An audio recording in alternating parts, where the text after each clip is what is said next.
আমার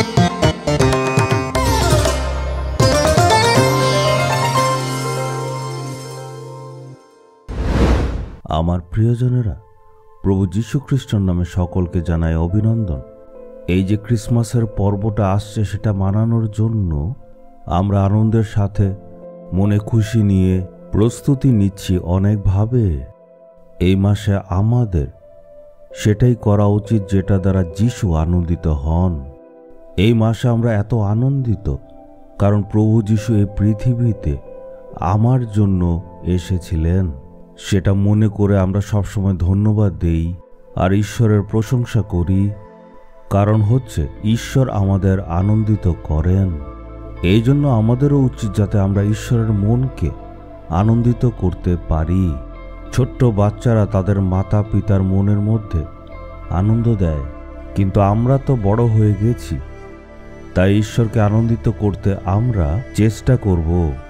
বাচ্চারা বড়দেরকে খুশি দেওয়ার জন্য যেভাবে চেষ্টা করে ঠিক একইভাবে ঈশ্বর কোন সময় আনন্দিত হন সেটা কি আপনারা জানেন? আমরা দেখব মথি 28 অধ্যায়ের 20 পদে প্রভু প্রতিজ্ঞা করছেন, আমি নিশ্চিত রূপে যুগান্ত পর্যন্ত নিত্য তোমাদের সঙ্গে সঙ্গে আছি। প্রভু বলছেন, আমি নিত্য তোমার সঙ্গে আছি যুগান্ত পর্যন্ত। কোনো মানুষ কি কখনো এমন বলতে পারবে? স্বামী স্ত্রীকে, স্ত্রী স্বামীকে এমন বলতে পারবে?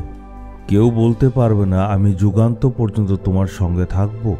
কার কখন মৃত্যু হয়ে যায় ঠিক নেই। হয়তো স্বামী আগে মারা গেছে বা স্ত্রী আগে মারা গেছে, এমন প্রতিজ্ঞা কেউই করতে পারে না। একমাত্র যিশুই এমন প্রতিজ্ঞা করতে পারে, আমি যুগের শেষ পর্যন্ত সঙ্গে আছি। প্রভু যীশু মারা গেছেন, এখনো জীবিত আছেন। এই জন্য উনি বলতে পারেন আমি সঙ্গে আছি। এখন আমি আছি সাউথ আফ্রিকার কেপ টাউন শহরে। এখন আমার স্ত্রী তো ভারতবর্ষে আছে, সেবা কাজগুলি সামলাচ্ছে। তাহলে এখন আমার সাথে কে আছে জানেন? প্রভু যীশু আছেন।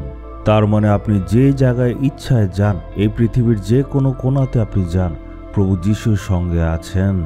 আমাদের এমনভাবে প্রার্থনা করা উচিত, হে প্রভু, আপনি প্রতিজ্ঞা করেছেন যে আমাদের সাথে আপনি যুগান্ত পর্যন্ত থাকবেন, এমন প্রার্থনা করতে হবে।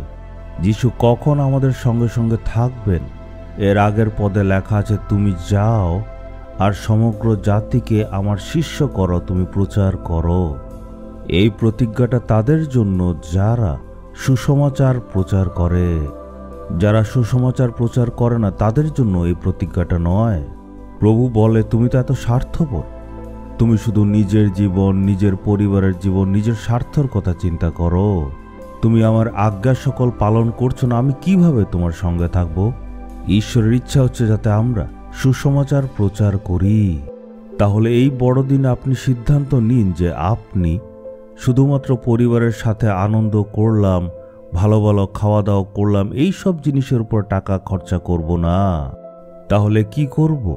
আমাদের আশেপাশে যে গরিবরা আছে বা যারা অনাথ বা যারা ভালো ভালো কাপড় পরতে পারছে না, খাওয়া নেই, আমরা যাতে গিয়ে তাদেরকে আমাদের বাড়িতে নিমন্ত্রণ করি আর সুস্বাদু খাবার তাদের জন্য তৈরি করুন আর তাদের সামনে রাখুন।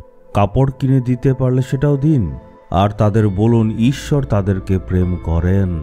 আপনার ঘরে তাদেরকে নেমন্তন্ন করুন আর তাদেরকে বলুন ঈশ্বর তাদেরকে কত প্রেম করেন। এমন করলে ঈশ্বর আপনার প্রতি খুশি হবেন। তখন ঈশ্বর আপনাকে বলবেন, যুগান্ত পর্যন্ত আমি তোমার সঙ্গে সঙ্গে থাকব।